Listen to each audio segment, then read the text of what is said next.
अस्सलामुअलैकुम। BBN news में आपका इस्तकबाल है। मैं हूं सानिया। न्यूज़ की शुरुआत करते हैं हेडलाइन से। नागपुर से हैदराबाद जाने वाली बस को निर्मल में लगी आग, मुसाफिरीन बाल बाल बच गए।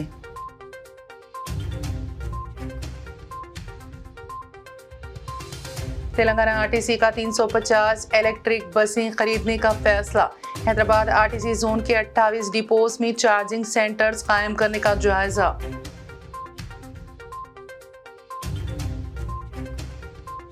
मौसमियाती तब्दीली, कोविड-19 और यूक्रेन जंग ने दुनिया में मचाई तबाही, G20 में बोले पीएम मोदी।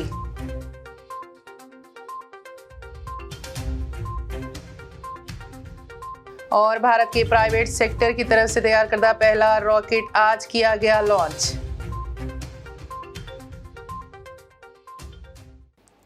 और अब खबरों की तफसील। रियासत तेलंगाना के जिले निर्मल में एक खानगी बस को आग लग गई। यह हादसा सोन मंडल के गुमजाल के पास उस वक्त पेश आया जब नागपुर से हैदराबाद जाने वाली बस के इंजन में अचानक आग लग गई। ड्राइवर ने फौरी चौकसी का मुजाहरा करते हुए गाड़ी रोक दी और मुसाफिरीन को उतार दिया, जिसकी वजह से बड़ा हादसा टल गया। ये बस पूजा ट्रैवल्स की बताई गई है। हादसे के वक्त बस में करीब 29 मुसाफिरीन सवार थे।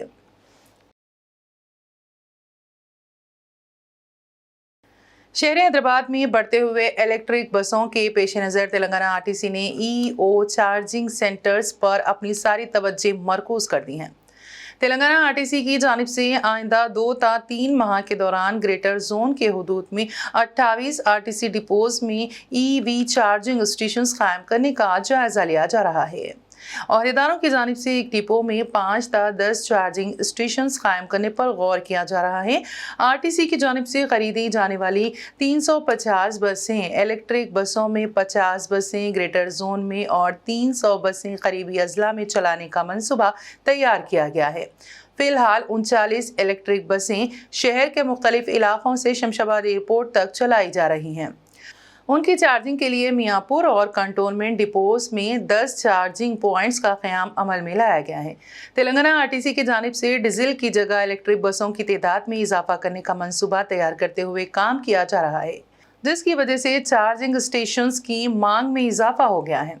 तेलंगाना आरटीसी ने अहम सड़कों और मुकामात पर मौजूद आरटीसी के अराजियात पर इलेक्ट्रॉनिक की चार्जिंग स्टेशन कायम करने, आमदनी में इजाफे पर संजीदगी से गौर किया जा रहा है। भारत के निजी शोबे के जरिए तैयार करदा पहला रॉकेट विक्रम एस आज मंगल को लॉन्च किया गया। हैदराबाद के खलाई स्टार्टअप स्काई रूट एरोस्पेस ने जुमा को इसका ऐलान किया। स्काई रूट एरोस्पेस के इस मिशन को प्रारंभ नाम दिया गया है, जिसमें 3 सारे पेलोड होंगे और उसे श्रीहरिकोटा में इंडियन स्पेस रिसर्च ऑर्गेनाइजेशन के लॉन्च पैड से लॉन्च किया जाएगा। कंपनी ने जुमा को कहा था कि दिल की धड़कन बढ़ी हुई है, सबकी नजरें आसमान की तरफ हैं। ये 15 नवंबर 2022 को लॉन्च होने की निशानदेही करता है। बता दें कि ये रॉकेट हैदराबाद में वाक़ स्काई रूट एरोस्पेस कंपनी ने तैयार किया है। कंपनी के सीईओ और शरीक बानी पवन कुमार चांदना ने मीडिया को बताया है कि रॉकेट का नाम मशहूर भारतीय साइंसदान और इसरो के बानी डॉक्टर विक्रम साराभाई के नाम पर विक्रम एस रखा गया है। इस लॉन्च को मिशन प्रारंभ का नाम दिया गया है।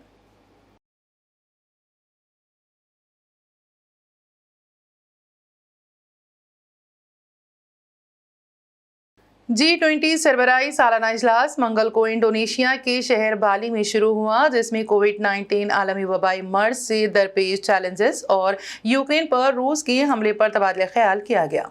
मौसमियाती तब्दीली, कोविड-19 आलमी वबाई बीमारी और यूक्रेन का हवाला देते हुए वजीर आजम मोदी ने आलमी सतह पर एक चैलेंजिंग माहौल के दरमियान G20 की क़यादत के लिए इंडोनेशिया की तारीफ की और कहा कि इन पेशरफ्त ने पूरी दुनिया में तबाही मचा दी है।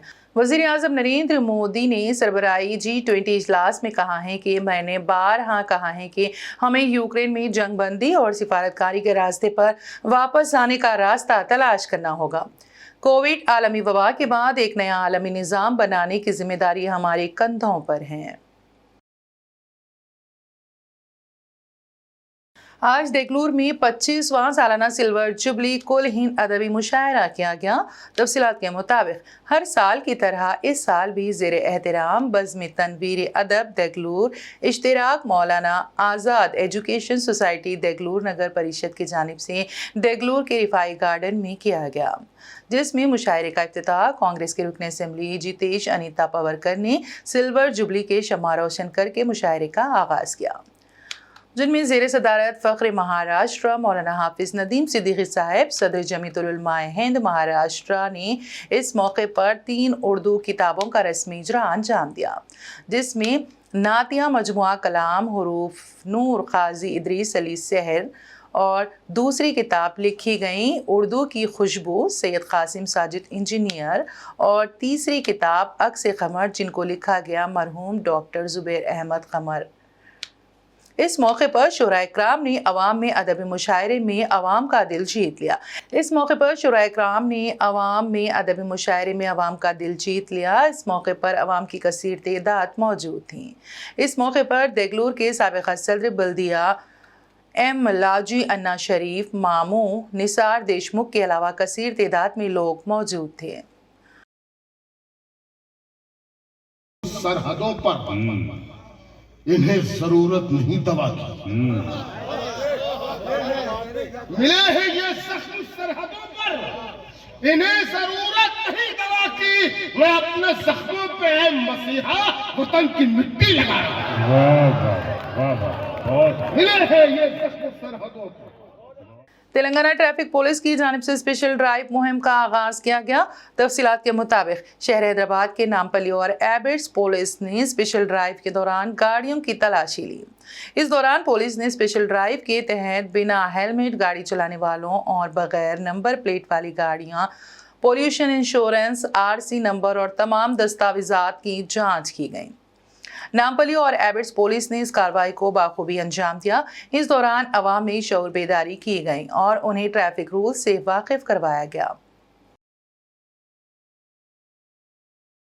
कौमी यौम अतफाल चिल्ड्रंस डे के मौके पर E Vijay Lakshmi regional joint director बराए स्कूली तालीम हैदराबाद और R Rohini district educational officer Hyderabad से मुख्तलिफ स्कूलों के तलबा ने मुलाकात की।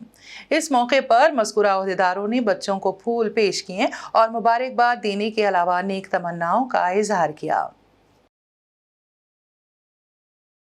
तेलंगाना पुलिस की जानिब से शहर हैदराबाद में जगह जगह स्पेशल ड्राइव मुहिम तेजी से जारी है। इस सिलसिले में महाकाली ट्रैफिक पुलिस स्टेशन हुदूद में एसआई श्रीधर पोठाला और उनकी टीम ने ड्रंक एंड ड्राइव मुहिम चलाई। इस दौरान गाड़ियों को रोककर तलाशी ली गई और 11 केसेस बुक किए गए। तेलंगाना के एक शख्स ने दुबई में माशी मसाइल और तनख्वाह मुनासिब तौर पर ना मिलने की वजह से खुदकुशी कर ली। जानकारी के मुताबिक ये शख्स रोजगार के लिए गुज़िश्ता 12 साल से दुबई में मुकीम था। उसकी शिनाख्त जिले जगतियाल के कोरटला रूरल मंडल में वाक़े आयलापुर देहात के रहने वाले 50 साल के भूमैया के तौर पर की गई हैं। तफसीलात के मुताबिक इसकी कंपनी की जानिब से मुनासिब तौर पर तनख्वाह ना देने और माशी मसाइल पर उसने 3 दिन पहले अपने कमरे में फांसी लेकर खुदकुशी कर ली। उसके अरकान ख़ानदान ने उसकी लाश की जल्द वतन वापसी के लिए इक़दाम करने की ख्वाहिश की हैं।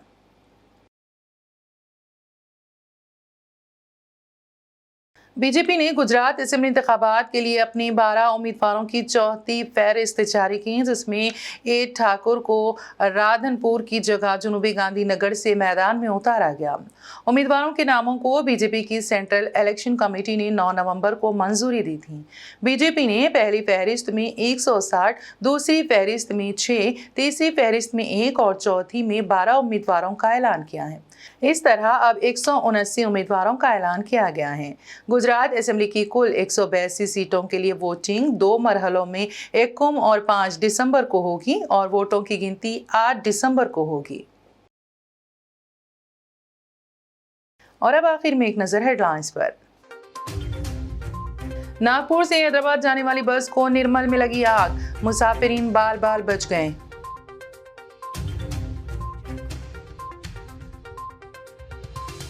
तेलंगाना आरटीसी का 350 इलेक्ट्रिक बसें खरीदने का फैसला।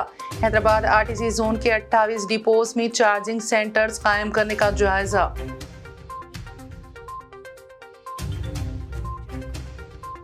मौसमियाती तब्दीली, कोविड-19 और यूक्रेन जंग ने दुनिया में मचाई तबाही। G20 में बोले पीएम मोदी।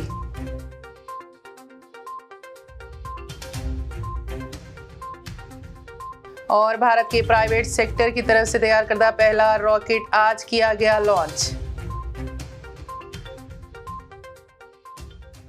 बीबीएन न्यूज में फिलहाल इतना ही। ताज़ा तरीन अपडेट्स के लिए देखते रहिए बीबीएन न्यूज।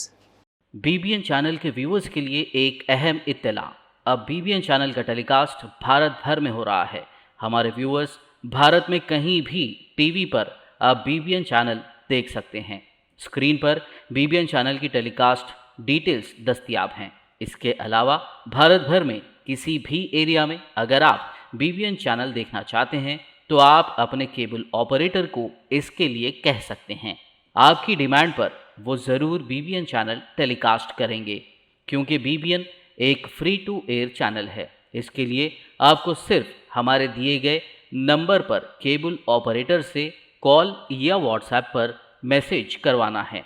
हम आपके केबल ऑपरेटर तक बीबीएन चैनल पहुंचा देंगे, जिससे वो आपके एरिया में टेलीकास्ट कर सकते हैं। इसके लिए चैनल की हमारी पूरी टीम लगातार काम कर रही है ताकि आप तक बीबीएन चैनल को पहुंचाया जाए। इसके अलावा बीबीएन चैनल को भारत भर में रिपोर्टर्स की ज़रूरत है।